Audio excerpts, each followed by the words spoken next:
आप देख रहे हैं अमेज नाउ। नमस्कार, सत्य घटना के नए अंक के साथ मैं सुगंधा। शुरुआत करते हैं आज की मुख्य घटनाओं से। सीएम योगी ने नए साल में गोरखपुर वासियों को दिया 67 करोड़ 89 लाख रुपए की परियोजनाओं का तोहफा। पीएम सुरक्षा में हुई चूक से नाराज युवाओं ने फूंका पंजाब सरकार का प्रतीकात्मक पुतला। बाढ़ के दौरान होने वाली अप्रिय घटनाओं को रोकने और उनसे बचाव के लिए अयोध्या के सरयू नदी तट पर एनडीआरएफ के जवानों द्वारा किया गया पूर्वाभ्यास। कोरोना के बढ़ते ग्राफ को लेकर गोरखपुर नगर निगम पूरी तरह मुस्तैद। किशोरों का टीकाकरण अभियान ग्रामीण क्षेत्रों में मोबाइल वैन के जरिए शुरू। और संत कबीरनगर जनपद में 1000 रुपए की लेन देन को लेकर युवक पर हुआ जानलेवा हमला, हालत गंभीर। और अब सत्य घटना विस्तार। गोरखपुर दौरे के दूसरे दिन सीएम योगी आदित्यनाथ ने विधानसभा चुनाव की अधिसूचना लगने के पूर्व नए साल में एक बार फिर जनपद वासियों को 67 करोड़ 89 लाख रुपए की विकास परियोजनाओं का तोहफा दिया। मुख्यमंत्री योगी आदित्यनाथ पीपीगंज स्थित भरोइया ब्लॉक परिसर में स्थापित ब्रह्मलीन महंत अवैधनाथ की 11 फीट की ऊंची प्रतिमा का अनावरण कर 50 करोड़ 48 लाख रुपए की 15 परियोजनाओं का लोकार्पण और 17 करोड़ 31 लाख की परियोजनाओं का शिलान्यास किया। इस दौरान सीएम योगी ने 1000 विद्यार्थियों को टैबलेट एवं स्मार्टफोन भी वितरित किए, जिनमें करीब 10 बच्चों को मुख्यमंत्री के हाथों टैबलेट स्मार्टफोन पाने का मौका मिला। मुख्यमंत्री पहले गीडा में 16 करोड़ 29 लाख की लागत से प्रस्तावित state institute of hotel management के भवन का शिलान्यास किया। इसके बाद 3 करोड़ 5 लाख की लागत से जिला सूचना कार्यालय भवन एवं सूचना संकुल का भी लोकार्पण किया।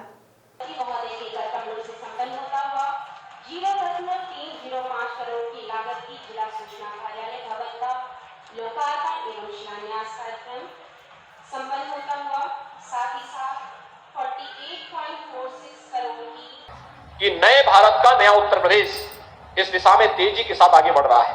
उत्तर प्रदेश हम लोगों ने पिछले 4.5 यानी 4.5 वर्ष हमारी सरकार को पूरे हो गए, 5 वर्ष होने जा रहे हैं और इन 4.5 वर्ष के दौरान हमारी सरकार ने प्रदेश के अंदर 4.5 लाख युवाओं को सीधे सरकारी नौकरी दी, 1 करोड़ 61 लाख नौजवानों को रोजगार और नौकरी की सुविधाएं उपलब्ध करवाई और 60 लाख लोगों को स्वतः रोजगार के साथ जोड़ने का कार्य भी किया है। इतने बड़े पैमाने पर नौकरी, रोजगार, स्वतः रोजगार इससे पहले कभी नहीं मिला था। लेकिन सरकार की किसी भी सरकार की जब सोच ईमानदार होती है तो काम उतना ही दमदार भी होता है।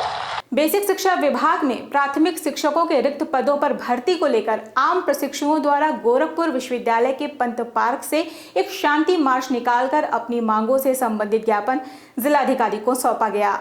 इस संबंध में मार्च का नेतृत्व कर रहे राहुल चौधरी ने बताया कि सरकार 17,000 पदों पर भर्ती की बात कर रही है, लेकिन बेसिक शिक्षा विभाग में बड़ी संख्या में पद खाली पड़े हैं।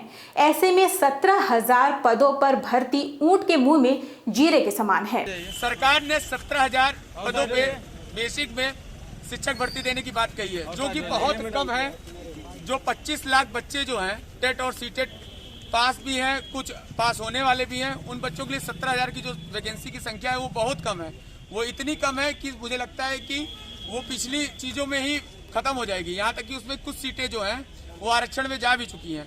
तो मैं माननीय मुख्यमंत्री जी से निवेदन करना चाहता हूँ, ये बच्चे निवेदन करना चाहते हैं, गृह जनपद के बच्चे हैं हम लोग उनके, कि जो 51,112 पदों का हलफनामा लगाया गया है 69,000 में, प्लस 17,000 जो सीटें खाली रह गई हैं और हर साल जो रिटायरमेंट हुई है उनको मिला के एक बड़ी भर्ती दी जाए, जिससे 25 लाख बच्चों का हित हो पाए। इसी क्रम में बलिया जनपद में भी छात्रों ने एडीएम कार्यालय के समक्ष जमकर नारेबाजी करते हुए धरने पर बैठ गए और प्रदेश सरकार को संबोधित ज्ञापन उप जिलाधिकारी को सौंपा। शिक्षक भर्ती नहीं चाहिए, नहीं चाहिए। शिक्षक भर्ती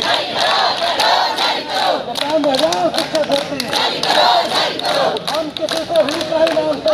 अभी पढ़ाई कर रही हूँ और 3 सालों से मैं भर्ती का इंतजार कर रही हूँ और शिक्षक भर्ती आ नहीं रही है। और योगी सरकार से मैं तंग आ चुकी हूँ, इतनी तंग आ चुकी हूँ कि अब इससे कुछ ज़्यादा नहीं कहा जा सकता। हम लोग औरतें हैं, घर परिवार संभाल करके इतनी दिन से पढ़ाई कर रहे हैं और पढ़ाई करने के साथ बेरोजगारी हाथ लग रही है। हमारी मांगे पूरी होनी चाहिए और 97,000 भर्ती की हम मांग रख रहे हैं, सरकार से गुहार लगा रहे हैं कि हमारी सरकार मांग पूरी करे। हमारी पंजाब के फिरोजपुर में प्रधानमंत्री नरेंद्र मोदी की सुरक्षा में हुई चूक से नाराज युवाओं ने गोरखपुर महानगर के निजामपुर में पंजाब सरकार का प्रतीकात्मक पुतला फूका। इस मौके पर युवाओं का कहना है कि पंजाब में जिस तरह से लगभग 20 मिनट तक प्रधानमंत्री जी के काफिले को रोका गया, वो पंजाब सरकार की बहुत ही बड़ी चूक है। हम युवा इस घटना की निंदा करते हैं, साथ ही ये मांग करते हैं कि दोषियों के खिलाफ सख्त कार्रवाई की जाए।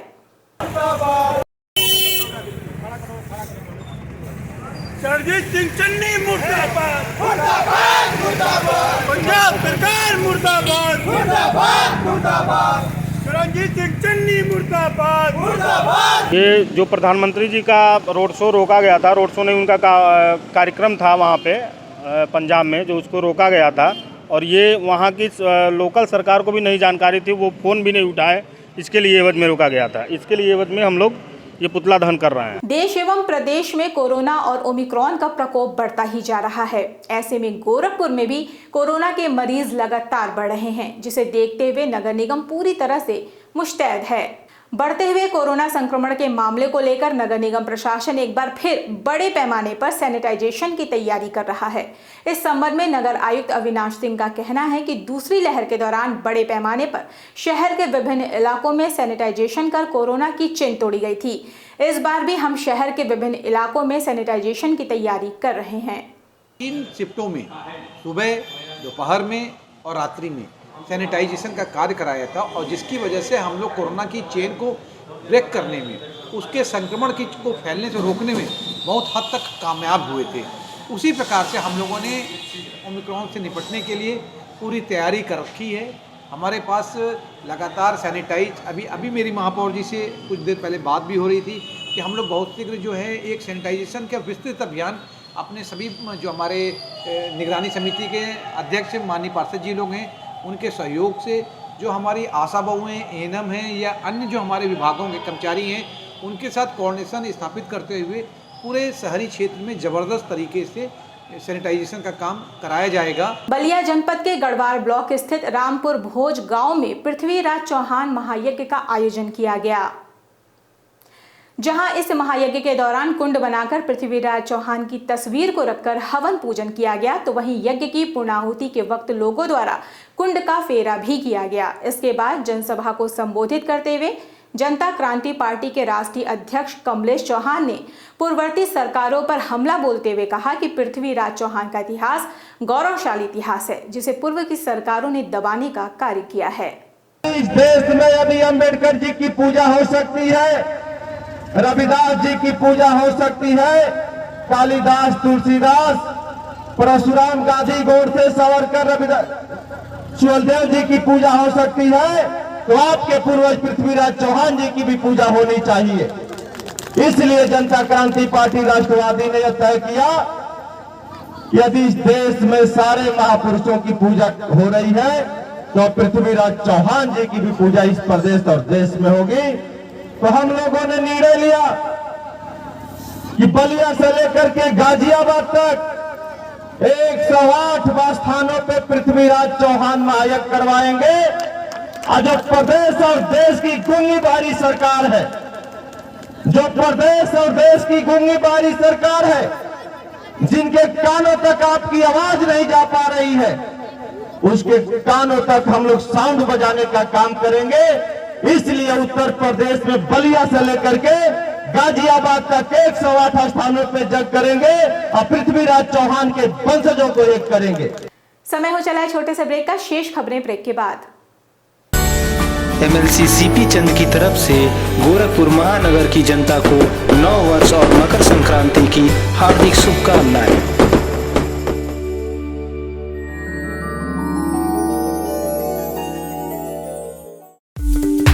वेलकम टू जया शक्ति इंफ्राकॉन LLP। 5 अलग अलग साइट्स चल रहे हैं गोरखपुर और बस्ती जनपद में। हर प्रोजेक्ट पर पाएं कम दाम में प्लॉट या बनवाएं अपने सपनों का आशियाना। Ayush golf city, Sunauli road, Gorakhpur. Ayush residency Karjaha Gorakhpur, Ayush smart city Sonbarsa Gorakhpur, Ayush global city Madapar Gorakhpur, Ayush green city Parsa Jafar Basti. हर प्लॉट की रजिस्ट्री पर मिलेगा सोने का एक सिक्का। नमस्कार, हम जया शक्ति इंफ्राकॉन से हमारा प्रयास है कि हर आय वर्ग को आवास उपलब्ध कराया जाए। आयुष सिटी का सपना, सबके पास हो घर अपना। के बाद आपका स्वागत है। चलते हैं शेष खबरों की ओर। बाढ़ के दौरान होने वाली अप्रिय घटनाओं को रोकने और उसके बचाव को लेकर राष्ट्रीय एवं राज्य आपदा मोचन बल के जवानों द्वारा आज अयोध्या जनपद स्थित सरयू नदी के तट पर पूर्वाभ्यास किया गया। इस दौरान टीम ने नाटकीय ढंग से बाढ़ के दौरान नाव से लोगों के नदी में गिरने, नालों के उफान से रास्ता बाधित होने पर सेवाएं पहुंचाने, नदी में लापता होने पर उन्हें खोजने का प्रदर्शन किया। इस मौके पर इंस्पेक्टर डीपी चंद्रा ने बताया कि आपदा प्रबंधन पुलिस बल स्वास्थ्य अमले के साथ ये किया गया पूर्वाभ्यास बहुत ही लाभकारी है। और पैर को फोल्ड करेंगे, दोनों पैर को, और धीरे धीरे प्रेस करेंगे। इससे फायदा ये होगा कि विक्टिम जो पानी अंदर गया है वो बाहर निकल जाएगा। अगर आप मुंह सीधा रखेंगे तो उससे नुकसान ये हो सकता है कि पानी फिर बाहर निकलेगा, फिर अंदर जाएगा। तो कोशिश करें मुंह एक तरफ हो और पानी का अपोजिट साइड। एक फ्लड सिनारियो पे मेगा मॉक एक्सरसाइज की गई, जिसमें डिस्ट्रिक्ट एडमिनिस्ट्रेशन के साथ साथ सभी स्टेक होल्डर जो एक फ्लड सिनारियो में काम करते हैं उन्हें जॉइंट तौर पे एक एक्सरसाइज की है। और उस एक्सरसाइज का जो मेन मकसद था वो आपस में कोऑर्डिनेशन चेक करना, रिस्पांस के समय प्रॉम्प्टनेस को चेक करना और एक दूसरे के रिसोर्सेज को जानना था, और जिसे बहुत ही सक्सेसफुल तरीके से किया गया। और इसका एक मकसद ये भी है कि अगर कोई कमियां रहती हैं, कोई अपनी तरफ से और इम्प्रूवमेंट के चांसेस हैं तो उसको समय रहते पूरा किया जाए, और जब कभी डिजास्टर सिनारियो बनेगा तो उसमें लोगों की जान और माल को अच्छे तरीके से सुरक्षित किया जाए। गोरखपुर जनपद में पड़ रही कड़ाके की ठंड को देखते हुए गोरखपुर डिस्पोजल एसोसिएशन द्वारा आज कंबल वितरण कार्यक्रम का आयोजन किया गया। गोरखपुर के कोतवाली क्षेत्र स्थित एक मैरिज हॉल में आयोजित इस कार्यक्रम के दौरान बड़ी संख्या में पहुंचे जरूरतमंद लोगों के बीच कंबल और मास्क का वितरण किया गया। इस संबंध में एसोसिएशन के संरक्षक अशोक कुमार गुप्ता ने कहा कि हमारा प्रयास है कि अधिक से अधिक लोगों को मास्क और कंबल का वितरण किया जा सके।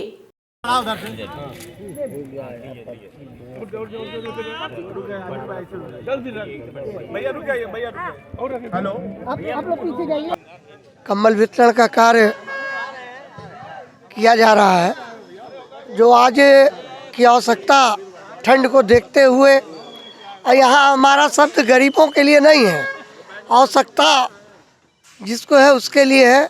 आवश्यकता सभी को पड़ सकता है, उसमें गरीब अमीर की बात नहीं है। जो उसका पात्र है उसको देना चाहिए।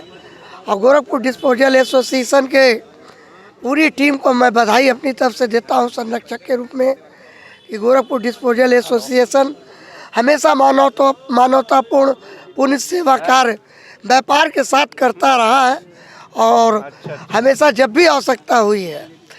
अभी कोरोना काल में भी सारे गोरखपुर डिस्पोजल एसोसिएशन के सभी सम्मानित पदाधिकारियों ने सहयोग दे के अन्न वितरण का काम, भोजन वितरण का काम, दवा वितरण का काम संपन्न कराया।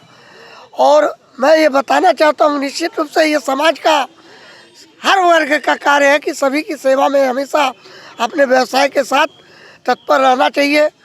जब हमारा समाज मजबूत होगा तभी हम मजबूत होंगे। सहारा इंडिया और पल्स कंपनी में जमा पैसे की भुगतान की मांग को लेकर आज जमाकर्ता एवं अभिकर्ताओं ने कांग्रेस कमेटी गोरखपुर महानगर अध्यक्ष के नेतृत्व में जिलाधिकारी कार्यालय के समक्ष जोरदार प्रदर्शन करते हुए अपनी मांगों से संबंधित ज्ञापन जिलाधिकारी को सौंपा। प्रदर्शन कर रहे लोगों का आरोप है कि सहारा इंडिया से हम लोगों ने विभिन्न योजनाओं में पैसे जमा किए थे, लेकिन अब हमारे पैसों का भुगतान नहीं किया जा रहा है, जिससे हम लोगों के सामने भूखमरी की समस्या उत्पन्न हो गई है।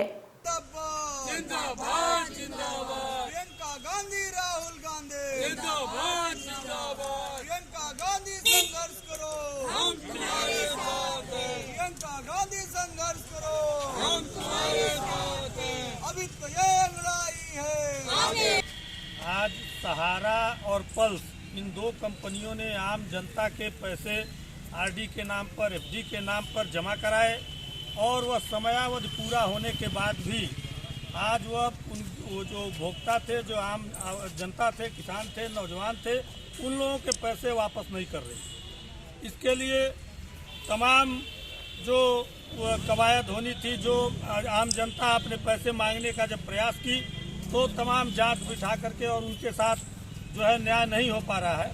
उनको न्याय दिलाने के लिए, उनका पैसा वापस दिलाने के लिए माननीय अजय कुमार लल्लू जी के आह्वान पर, आदरणीय प्रियंका जी के आह्वान पर हम सभी कांग्रेस जन उन आम जनों के पैसा वापस दिलाने के लिए और सहारा और पल्स जैसी कंपनियों ने जिन्होंने आम जनता के पैसे का घोटाला किया, उनके ऊपर कार्रवाई कराने की मांग को लेकर के आज जिलाधिकारी महोदय को यह ज्ञापन देने आए हैं। गोरखपुर जनपद में बढ़ रहे कोरोना संक्रमण को देखते हुए जनपद का स्वास्थ्य महकमा पूरी तरह मुस्तैद नजर आ रहा है। आपको बता दें कि इस समय 15 से 18 वर्ष तक के किशोरों का टीकाकरण स्वास्थ्य विभाग द्वारा तो किया ही जा रहा है, लेकिन इसमें तेजी लाने के लिए विभाग ने अब ब्लॉक स्तर पर मोबाइल वैन के जरिए भी टीकाकरण करवा रहा है।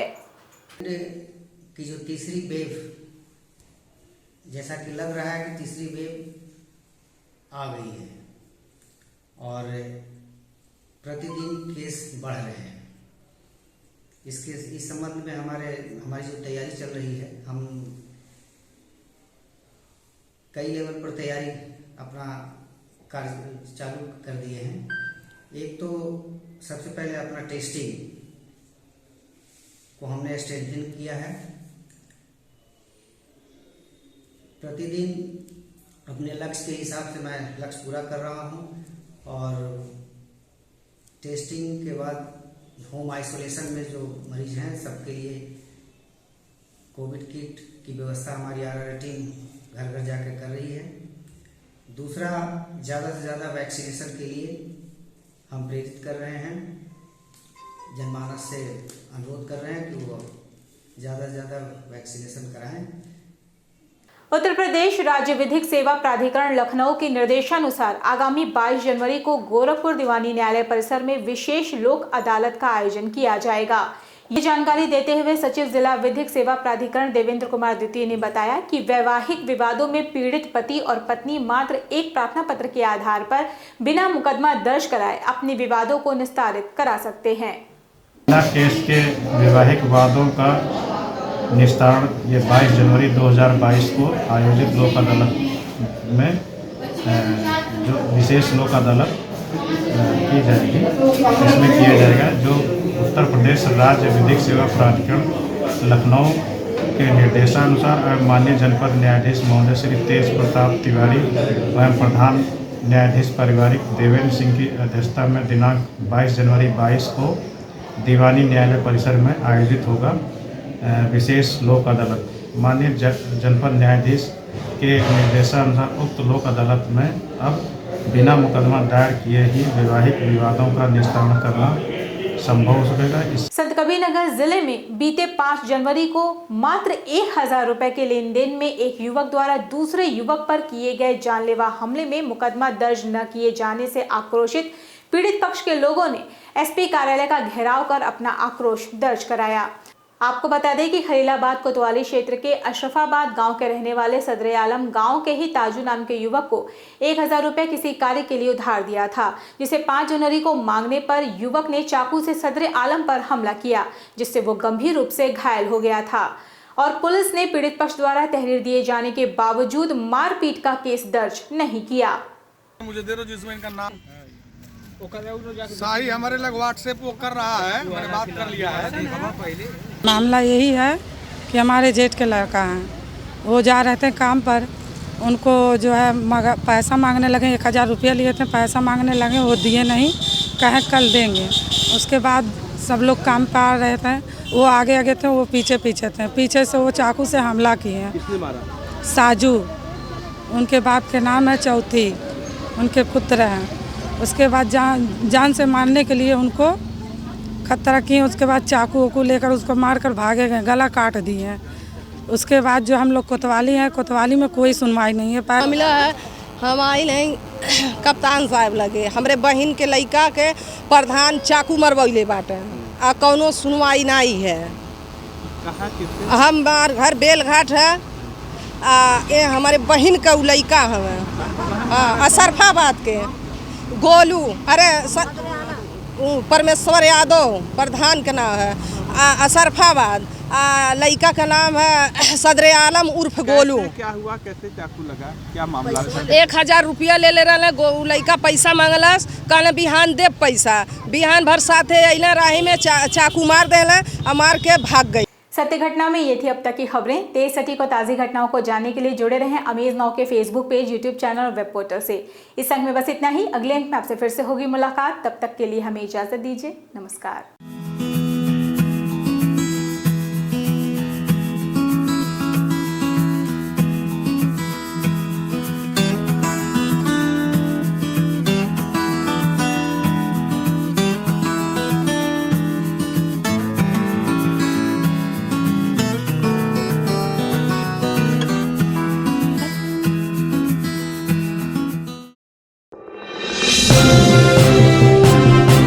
आप देख रहे हैं अमेज नाउ।